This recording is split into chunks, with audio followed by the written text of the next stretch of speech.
Hello everyone! Today we will look at the key structural features of DNA and we will discuss the importance of these features for function. So let's start. DNA stands for deoxyribonucleic acid. It's the hereditary material in humans and almost all other organisms. Every human being shares 99.9% of their DNA with every other human. You also share 85% of your DNA with a mouse, 40% with a fruit fly, and 41% with a banana.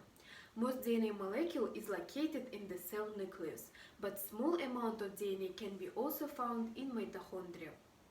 If you put all the DNA molecule into your body, it will reach from the earth to the sun and back over.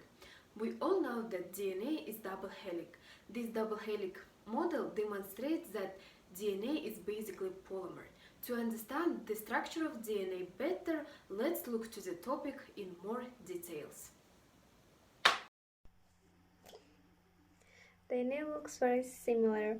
DNA tells your body how to build you.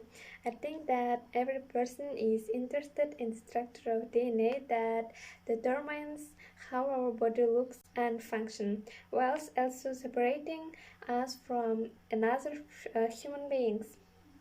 Now let's remember shortly about DNA structure. As we know, the structure of DNA can be studied in different levels. They are DNA double helix, nucleosomes, chromatin fibers, and also chromosomes. Their nucleotides are present in DNA called deoxyribonucleics. This made up of deoxyribo sugar, nitrogen base, and also one phosphate group. Nucleosomes is a structure formed when DNA is packed around proteins. Also, we know that there are two types of chromatin fibers, euchromatin and heterochromatin. Chromosomes represents the final stage of DNA packaging within the cells.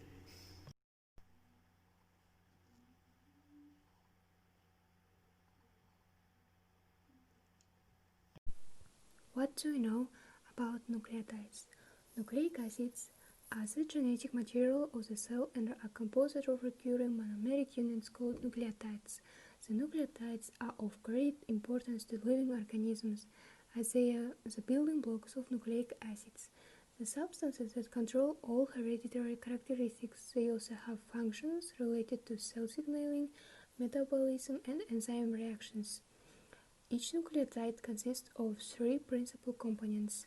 It is a 5-carbon pentose sugar, phosphate group, and a nitrogenous base. The nitrogenous base is the central information carrying part of the nucleotide structure. These molecules, which have different exposed functional groups, have differing abilities to interact with each other. The nitrogenous bases of nucleotides are organic, carbon-based molecules made up of nitrogen-containing ring structures. Each nucleotide in DNA contains one of 4 possible nitrogen bases. It is adenine, guanine, and cytosine, and also thymine. Adenine and guanine are purines, meaning that their structures contain 2 fused carbon-nitrogen rings. Cytosine and thymine, in contrast, are pyrimidines and have a single carbon-nitrogen ring.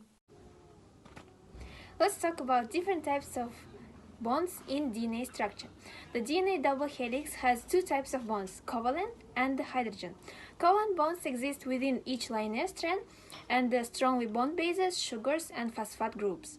The hydrogen bonds exist between the 2 strands, formed between a base from one strand and base formed the second strand in a complementary pairing.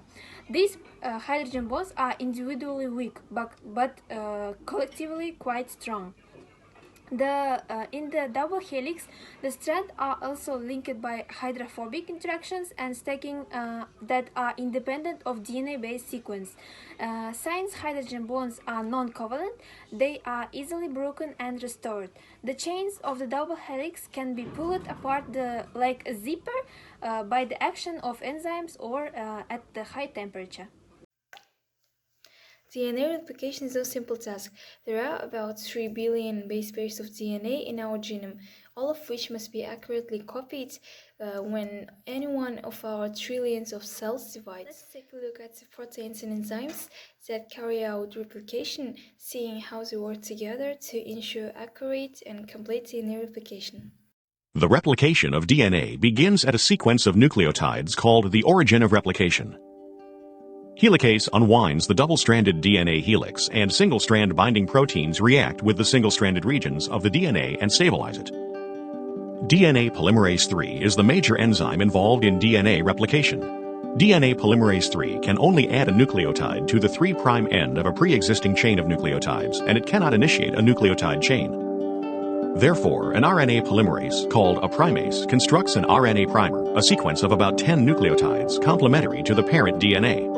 DNA polymerase III can then add deoxyribonucleotides to synthesize the new complementary strand of DNA. Because the two parent strands of DNA are antiparallel, they are oriented in opposite directions and must therefore be elongated by different mechanisms. The leading strand elongates toward the replication fork by adding nucleotides continuously to its growing 3' end. In contrast, the lagging strand, which elongates away from the replication fork, is synthesized discontinuously as a series of short segments called Okazaki fragments. When the DNA polymerase III reaches the RNA primer on the lagging strand, it is replaced by DNA polymerase I, which removes the RNA and replaces it with DNA. DNA ligase then attaches and forms phosphodiester bonds. The DNA is further unwound, new primers are made, and DNA polymerase III jumps ahead to begin synthesizing another Okazaki fragment. For simplicity, DNA polymerase III has been depicted as separate units, one acting on the leading strand and the other acting on the lagging strand. The current view of DNA polymerase III is that the two subunits function together with the DNA on the lagging strand, folding to allow the dimeric DNA polymerase molecule to replicate both strands of the parental DNA duplex simultaneously. Proteins other than DNA polymerase III are not shown.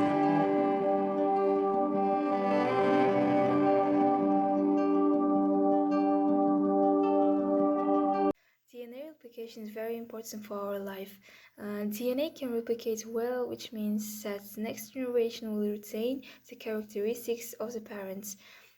It's also capable of change, which means that it provides for variation and was crucial for evolution to occur.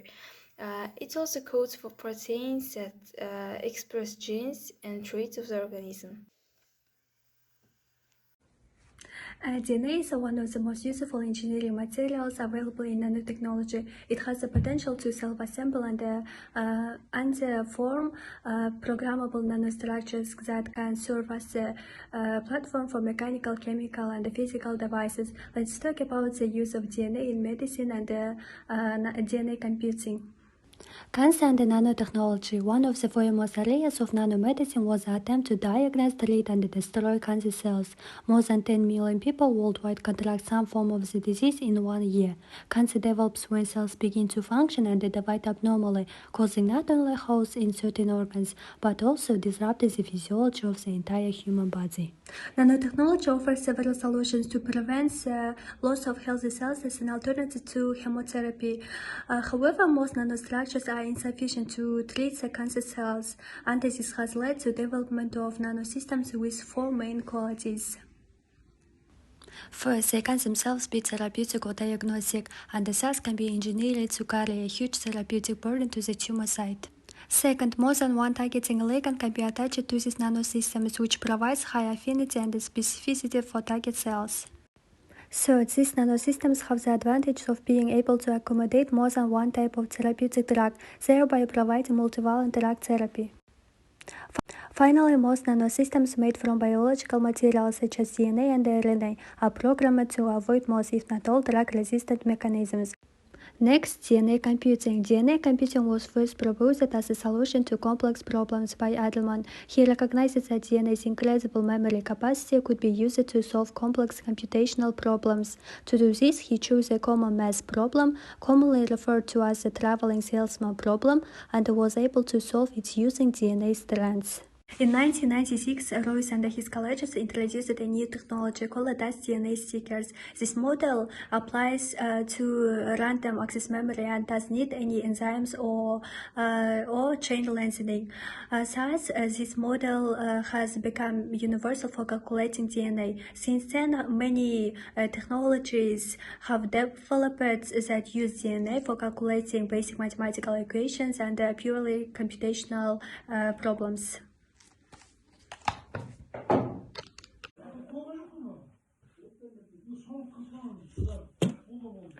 As you can see, DNA, very tiny element, has a huge importance for our organism and very complex structure. We hope you could see it in the video. Thanks for watching. Take care of yourself and stay safe. Goodbye.